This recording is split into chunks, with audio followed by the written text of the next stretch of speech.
निरंजन पोद्दार जी के पास अभी आते हैं। आप निरंजन जी, अभी जी सर आपके पास आते हैं, क्योंकि आपकी आवाज हमें साफ तौर पर नहीं आ पा रही है, इस वजह से आपको रोकना चाहेंगे। आपसे आते हैं, फिर से सवाल करते हैं और जवाब देने की कोशिश करते हैं। निरंजन जी के पास आते हैं। निरंजन जी, जिस तरीके से जो आप राजनीतिक विश्लेषक और बखूबी समझते हैं कि राजनीति की जो स्थिति है फिलहाल किस तरीके से डवाडोल होती यहाँ पर नजर आ रही है, और खास तौर पर फिलहाल जो एलपीजी को लेकर समस्याएं घेरी जा रही हैं, ऐसे में दुनिया के लगभग 20% कच्चे तेल की जो सप्लाई है स्ट्रेट ऑफ हॉर्मुज से हो रही है। अगर ये रास्ता बंद होता है, वैश्विक ऊर्जा का रास्ता क्या बंद हो जाएगा? क्योंकि सीधे खाड़ी से ही जो भी आयातित होते हैं सामान, वो उनको सीधा प्रभाव डालता है।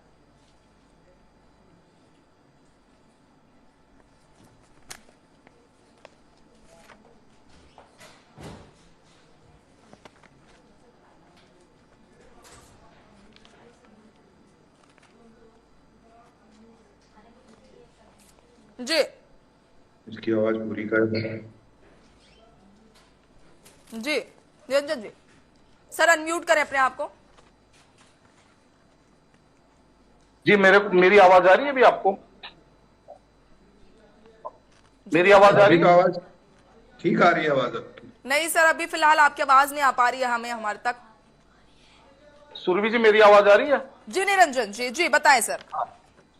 देखिए, मैं ये कह रहा था कि दुनिया के अंदर जब भी कोई आपदा आती है, 2020-21 के अंदर आपने देखा होगा एक प्राकृतिक आपदा आई थी कोरोना महामारी के रूप में, और आज जिस तरीके से दुनिया के अंदर एक कृत्रिम आपदा है, यानी कि एक सत्ता संघर्ष है, या यूं कहें कि एक अपने वर्चस्व की जो लड़ाई है, उससे जिस तरीके से पूरे विश्व के अंदर एक अशांति है, पूरे विश्व के अंदर एक जिसको कहते हैं एक अनिश्चितता का वातावरण है, निश्चित रूप से आप ये मान के चलिए कोई भी देश इससे प्रभावित हुए बिना नहीं रह सकता।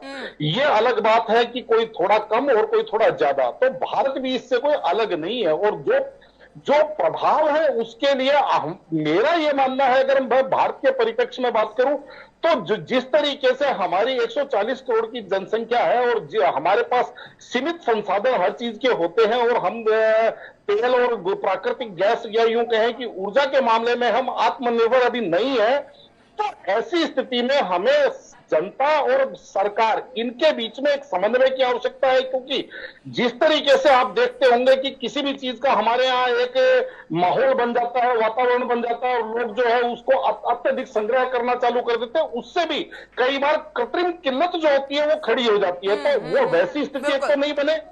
और दूसरी बात आपको मैं बताऊं, जिस तरीके से अभी अमेरिका और इजराइल जिस तरीके से अटैक कर रहे हैं, देखिए सुरभि जी, निश्चित रूप से आपको मैं बताऊं, मेरा अगर विचार देखेंगे तो मैं ये मानता हूं कि दूसरे विश्व युद्ध के बाद में जिस तरीके से आपने देखा होगा कि पूरे विश्व के अंदर एक शक्ति संतुलन बना था, कहीं पर भी शांति के लिए शक्ति संतुलन की आवश्यकता है। क्योंकि कोई भी व्यक्ति अगर मान लीजिए स्वयंभू बन जाता है, किसी के पास भी अगर असीमित शक्ति हो जाती है, तो निश्चित रूप से वो उसका काम दमनकारी, विनाशकारी, उसके अंदर वो एक भावना उत्पन्न हो ही जाती है।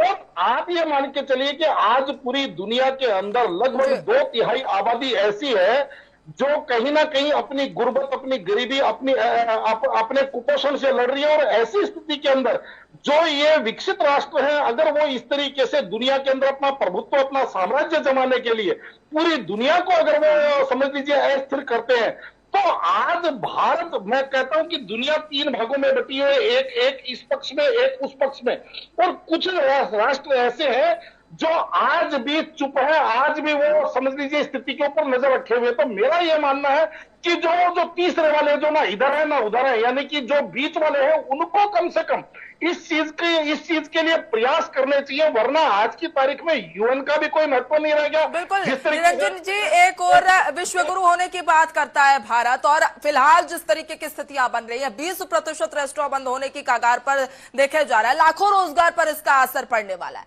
एनआरआईए के मुताबिक अगर देख लें तो देश में लगभग 5 लाख से ज्यादा रेस्टोरेंट हैं, और इस उद्योग से जुड़े हुए सालाना कारोबार करीब 5 लाख से भी ज्यादा, 5 लाख करोड़ रुपए से भी ज्यादा के हैं, और इस सेक्टर में सीधे तौर पर 80 लाख से ज्यादा लोगों को रोजगार मिलता है। कितना प्रभाव पड़ने वाला है? विश्वगुरु बन पाएंगे क्या हम इस तरीके से, जिस तरह से स्थितियां बनती नजर आ रही हैं? प्रश्न मेरे से है?